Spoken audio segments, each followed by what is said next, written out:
Voilà. Merci Naba Obalandaka. Biso partout dans le monde. Topesi Bambote Eza vraiment ébélé. Ou Ezali deuxième partie pour na pourquoi lelo. Il est déjà 20h moins 5 minutes. Topesi Mbote Ozana Kabeaka Mwanga Mbujimai Lubumbashi Kalemi Nord Kivu Sud Kivu Mwenga Fizi Itombwe. Donc topesi Bambote musika kuna là-bas donc Rwanda Kampala mingi topesi Uganda Burundi na bande kuna biso nyoso baza kuna topesi Bambote belé topesi Bambote na bande ko baza ba diaspora congolais en général. Voilà. Topesi Bambote belé o ezali deuxième nouvelle o tokopesa bino pona journal lelo. Alors tokosenga bo partager. Eh batu tani mitou Nine komeli Martin Fayulu pour Asenga Tshisekedi a démissionné. Si Martin Fayulu azali originaire du pays. Nine komeli Joseph Kabila pour Kabila a se retrouver coincé na makambo nyonso oyo azana kati ya ko préparer. Nine komeli Corneille Nanga Tokobeta na bino masolo o mokonza mboka azali vraiment kopesa lumière publique na batu nyonso surtout après tokosukisa na ba wazalendo oyo bitumba ezali kobundama nini ezoleka entre wazalendo et FARDC selon info tozwi source vraiment locale sur place tokopesa bino vraiment information na poko awa. Alors tokosenga bon partager, bon liker émission, bon commenter et que ça la bien. Alors, bande Kubalandia état d'urgence avec votre communicateur, le prophète Sylvain, aigle national, pour Namboka Nabiso, toko kanga kamisu jamais, toko tikalate jamais kokanga kamunoko. Parce que Zamboka Nabiso photo beta masolo Mboka. Ah. Alors, on a souhaité vraiment longue vie.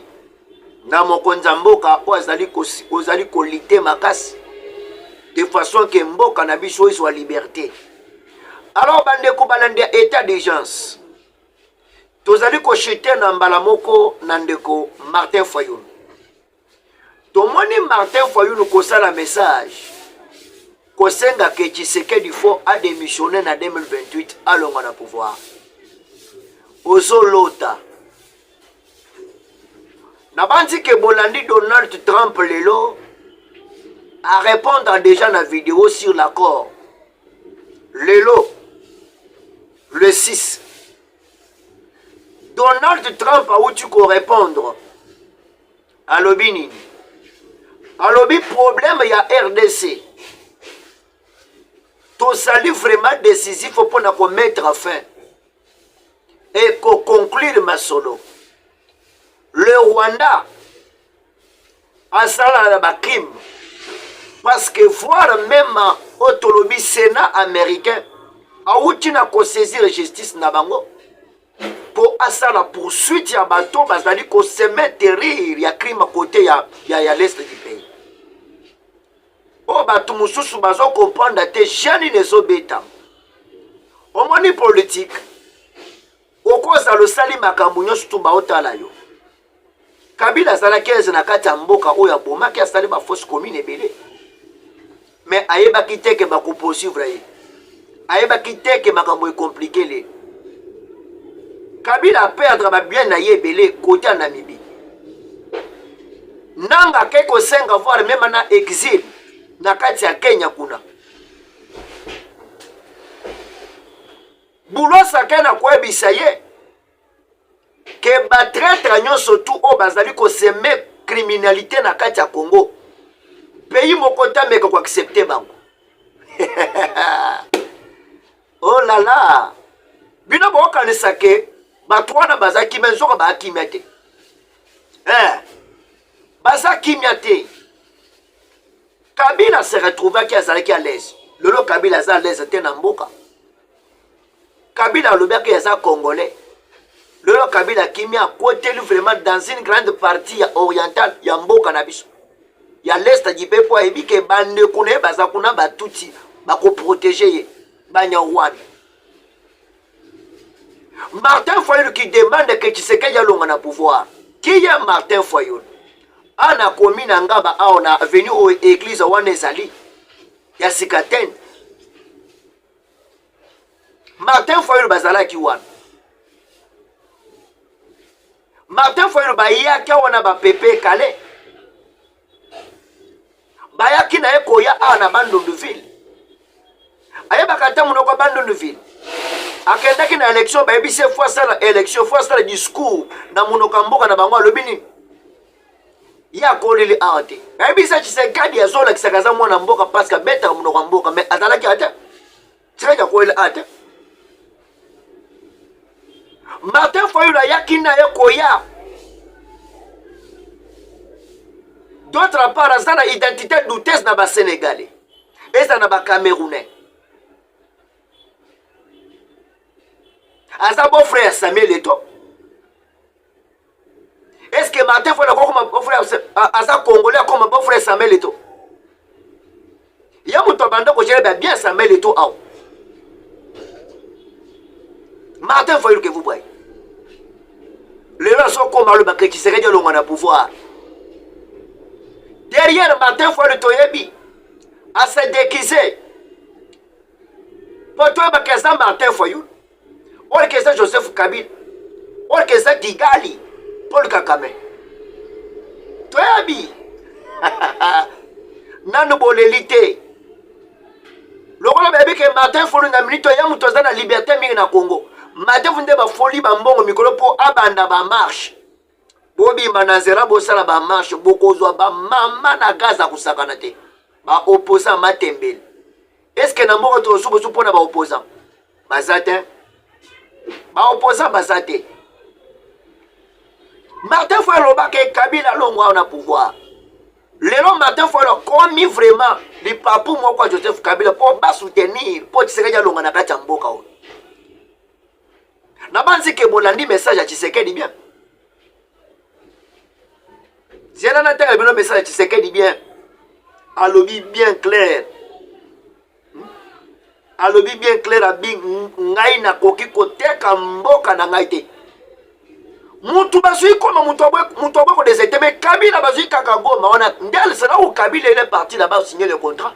Ateki goma wana mobim. Ateki si de Kivu, nord Kivu. Après ça, on a Rwanda. Gouvernement congolais, ils sont à la carte Rwanda. Bacheno bazo le on a baona kati Rwanda bazo ya awo. Le Tshisekedi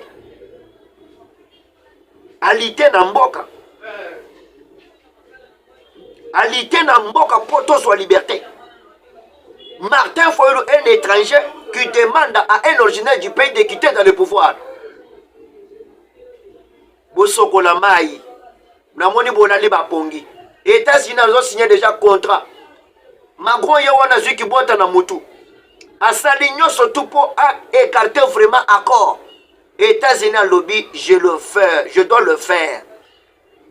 Voilà le discours de Tshisekedi bien.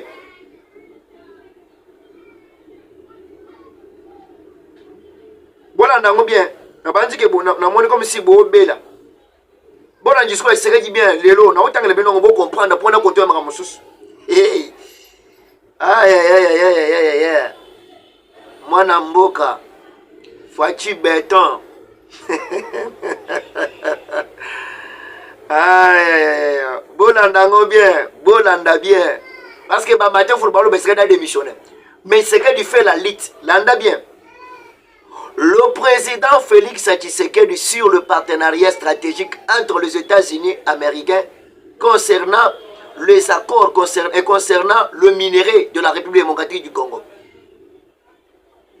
En illustration de mon propos, je ne peux passer sous silence les nombreuses manipulations médiatiques autour du partenariat stratégique en cours de finalisation entre la République démocratique du Congo et les États-Unis américains. Concernant la valorisation de nos minéraux critiques, certains discours parfois et sans vérification par une partie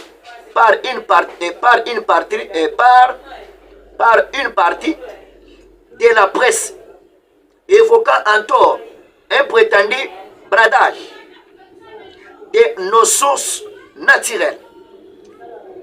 Ces allégations sont non seulement infondées, mais relevant souvent les campagnes hors chartre pour affaiblir notre souveraineté économique et miner les efforts de repositionnement stratégique de notre pays sur la scène mondiale. Je tiens ici, devant vous, moi, le président de la République démocratique du Congo, Félix Antoine Tshisekedi Tshilombo, et a réaffirmé solennellement ce que j'ai toujours défendu. Jamais je ne braderai la richesse de la République démocratique du Congo devant la nation. Je m'y tiendrai jusqu'au bout. Je n'appelle donc à la conscience des journalistes. Dans un contexte aussi sensible, vos responsabilités est immense. Veillez à toujours croiser vos sources, à vous rapprocher des canaux officiels d'information, à ne jamais vous faire, même involontairement, le relais des ennemis de la patrie. La liberté d'informer est sacrée, mais elle exige plus que jamais rigueur éthique et loyauté vers la vérité et l'intérêt supérieur de notre République démocratique du Congo qui est notre richesse. Yonan Oboya Maloba Tshisekedi. Au matin, Maloba Tshisekedi a démissionné, un aventurier, un étranger dans notre pays. Wabisesanga, ça va? Donald Trump vient de confirmer sa parole aujourd'hui. Vous comprenez déjà?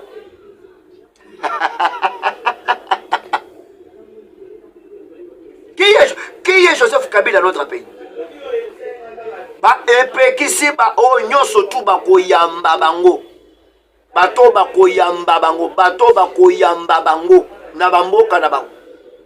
Bato wana ba kozala modi na ba problème sérieux. Batango fort basali ba réunion awa. Basali belé mais ba comprendre te jeli nesoleka. Baluka ki moyani ba ko combattre Tshisekedi mais ba ko quitter. Martin Fayulu. Papa, tu es un étranger. Joseph Kabila, au Rwanda. C'est pourquoi tu sois bisabilo que Bakongomani, il faut qu'on soutenir. C'est pourquoi tu sois bisabilo que même Martin Fayulu que vous voyez, à la droite. Nazali ko bisabilo même un problème il y a autolobie à Nang. Nanga ça affaibli. Nanga se retrouvé coincé dans le nouveau Nyonso. Même on déclaré que Tshisekedi a bradé Mboka. A où tu réponds dans le bi, a bradé Mboka. Autour de notre accord minéré. Oui, ça en cours entre les États-Unis et la RDC. Donald Trump a déclaré en Olelo. Maintenant, je ne que vous comprendre la DG. Derrière Martin Fayulu, c'est Joseph Kabila et Gigali, les Michopi, les Paul Kakame. Michopi, Paul Kakame.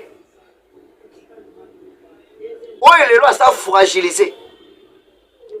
Oh, Bazali ko s'est propagé partout. Bazali ne peut Bazali ko contourner bango.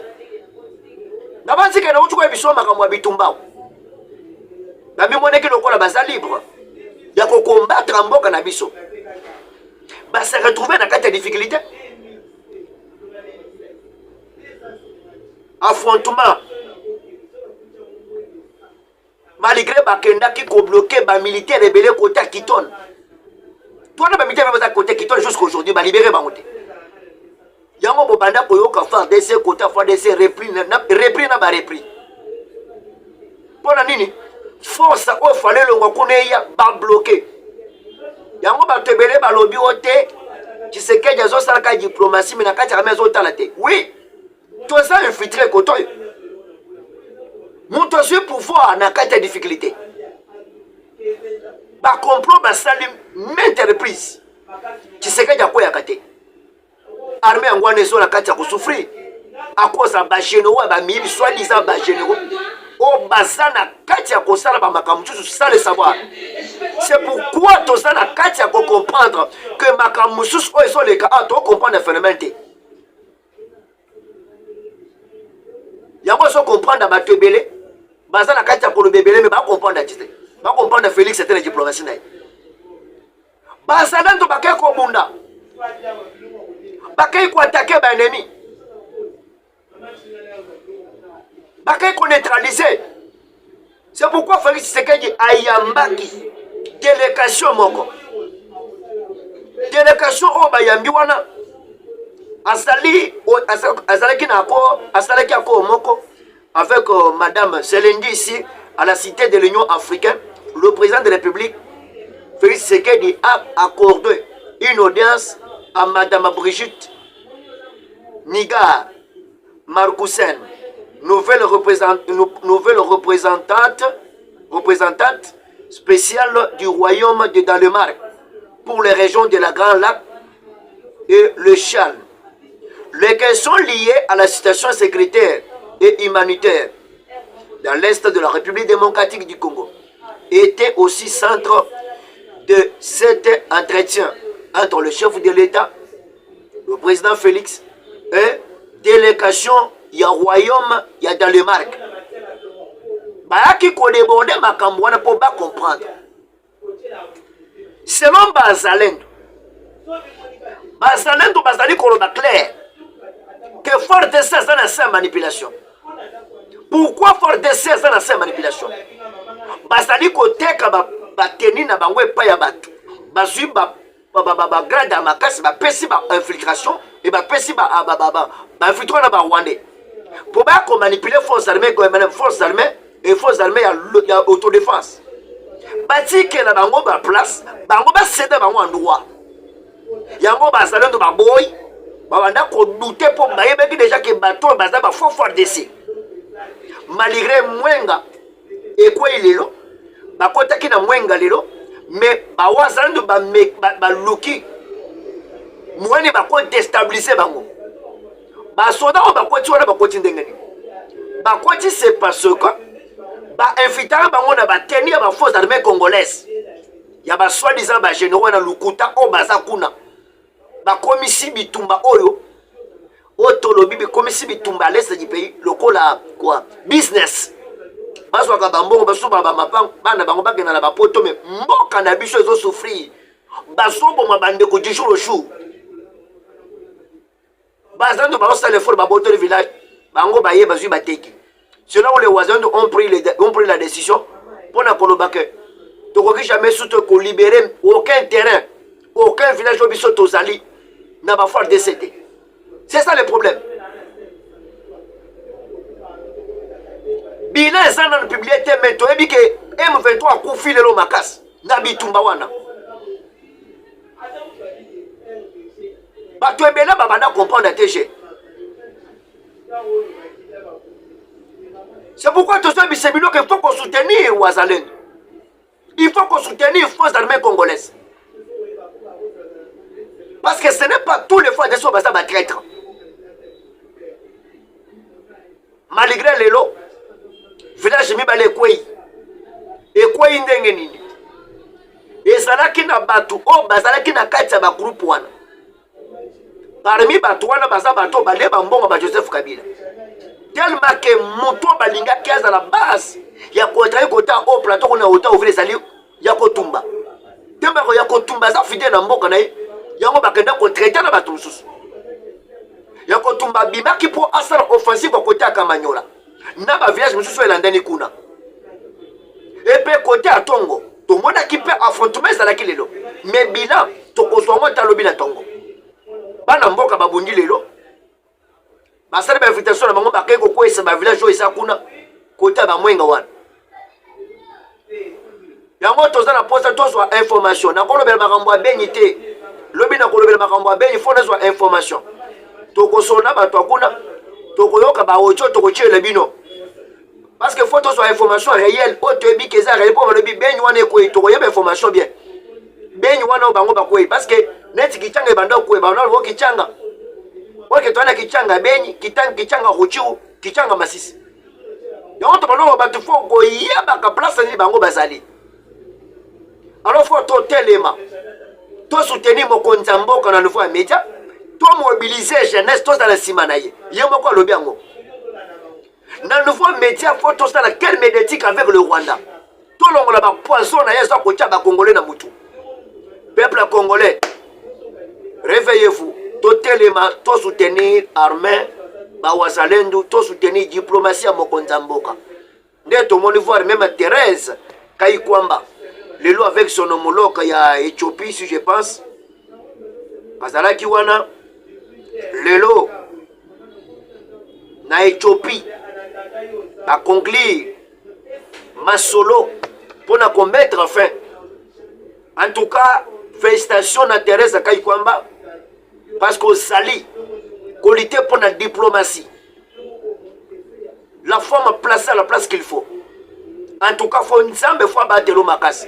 Merci beaucoup Tosengi, bon like émission, bon partager, bon commenter et que ça la bien. Te coûter un abonnement un certain moment. Bye bye.